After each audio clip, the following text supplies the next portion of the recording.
Doctor Agarwal's கண் மருத்துவமனை இலவச கண் பரிசோதனையை வழங்குகிறது. புக் அப்பாயின்மெண்ட் நவ. பெரும் எதிர்பார்ப்புக்கு மத்தியில ராமதாஸ் தரப்பு நடத்தின சிறப்பு பொதுக்குழுவில் ஒழுங்கு நடவடிக்கை குழு அன்புமணி மேல அடுக்கடுக்கான புகார்களை கூறி கட்சியை பிளவுபடுத்தி வர்றதா குற்றம் சாட்டி இருக்கிறது அரசியல் களத்துல கவனத்தை பெற்றிருக்கு. அறிக்கையினுடைய அடிப்படையில பொதுக்குழுவிலேயே அன்புமணி மீதான நடவடிக்கையை ராமதாஸ் அறிவிப்பார் அப்படின்னு பேசப்பட்ட நிலையில தன்னுடைய உரையில கூட மகனுடைய பெயரை வராம பார்த்துக்கிட்டாரு ராமதாஸ்.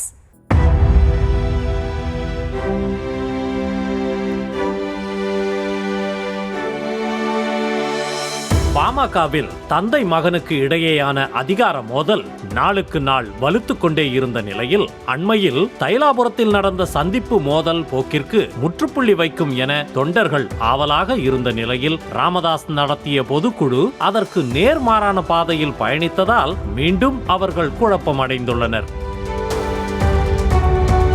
ராமதாஸ் அன்புமணி இடையேயான மோதல் நாளுக்கு நாள் தமிழக அரசியல் களத்தில் பரபரப்பை கூட்டிக் கொண்டே சென்றது. அதன் ஒருபடியாக இருதரப்பும் போட்டி போட்டுக்கொண்டு தனித்தனியே பொதுக்குழு கூட்டத்தை அறிவித்தனர். தந்தையை முந்திக் கொண்டு பொதுக்குழுவை கூட்டிய அன்புமணி பாமக தலைவராக தன்னை நியமிக்க வைத்து அதன் தீர்மானத்தையும் தேர்தல் ஆணையத்திற்கு அனுப்பி வைத்தார். பொதுக்குழுவில் தந்தைக்கென தனி இருக்கை அமைத்தது வார்த்தைக்கு வார்த்தை ஐயா ஐயா என வாஞ்சையோடு நினைவு கூர்ந்தது என பொதுக்குழுவில் பாசத்தை பொழிந்தார் அன்புமணி.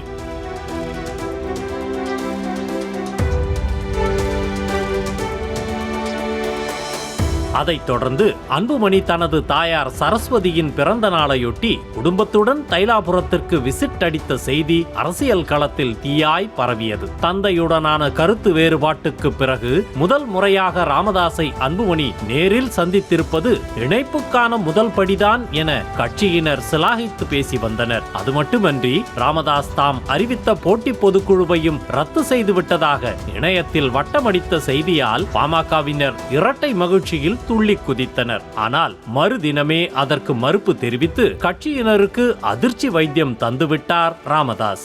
நேற்று சந்திச்சதுனால சமாதானம் ஏற்பட்டதாக செய்தி நிறைய வெளியிட்டிருக்கிறாங்க. அதெல்லாம் பொய்யான செய்திகள், எல்லாம் பொய்யான செய்திகள், பொய் பொய் பொய் பொய் பொய்.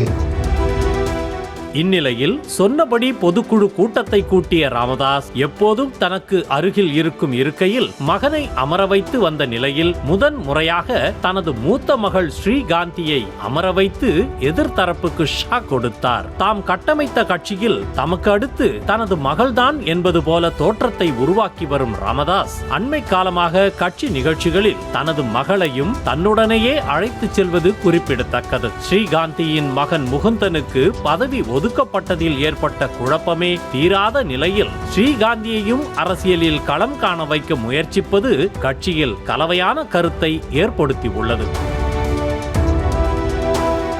இந்த சிறப்பு பொதுக்குழுவில் ராமதாஸே தலைவராக செயல்படுவார் என தீர்மானம் நிறைவேற்றப்பட்டது. அன்புமணிக்கு எதிராக ஒழுங்கு நடவடிக்கை குழு அளித்த 16 குற்றச்சாட்டுகளும் ஜி.கே. மணியால் வாசிக்கப்பட்டு கூட்டணி குறித்து முடிவெடுக்கும் அதிகாரம் ராமதாஸிடம் ஒப்படைக்கப்பட்டது. நமது குலதெய்வம் மருத்துவரையா அவர்கள் பாட்டாளி மக்கள் கட்சியின் நிறுவனர் மற்றும் தலைவராக செயல்படுவார் என்பதை 17/8/2025 இன்றைய மாநில சிறப்பு பொதுக்குழு ஒருமனதாக அங்கீகரிக்கிறது.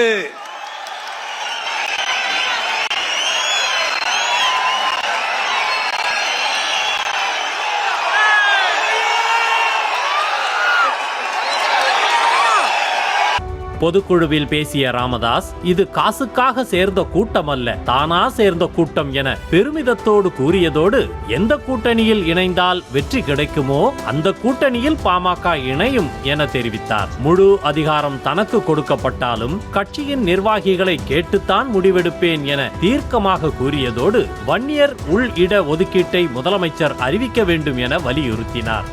இது காசு கொடுத்து கூட்டப்பட்ட கூட்டம் அல்ல, கூட்டி வந்த கூட்டம் அல்ல. அவரவர் சொந்த காசுகளை போட்டு வந்த கூட்டம். இது வல்லவோ கூட்டம், இது வல்லவோ பொதுக்குழு. கூட்டணி அமைப்பதற்கான முழு அதிகாரத்தை எனக்கு நீங்கள் கொடுத்திருக்கின்றீர்கள். நிச்சயமாக உங்கள் உள்ளங்களிலே உங்கள் மனங்களிலே உங்கள் குடும்பம் உங்கள் நண்பர்கள் நினைக்கின்ற அவருடைய மனங்களிலே இருக்கின்ற அதனாலே நீங்கள் விரும்புகின்றவாறு நீங்கள் ஒரு நல்ல கூட்டணியை நாம் ஏற்படுத்துவோம். இந்நிலையில் ராமதாஸ் தரப்பில் நடத்தப்பட்ட கூட்டம் பாமக பொதுக்குழு அல்ல என்றும் அதன் முடிவுகள் பாமகவை கட்டுப்படுத்தாது என்றும் அன்புமணி தரப்பு பதிலடி தர இருவருக்கும் இடையில் சிக்கித் தவிக்கும் தொண்டர்கள் எந்த பக்கம் செல்வது என தெரியாமல் மொழி பிதுங்கி நிற்கின்றனர். டாக்டர் அகர்வால்ஸ் கண் மருத்துவமனை இலவச கண் பரிசோதனையை வழங்குகிறது. Book appointment now.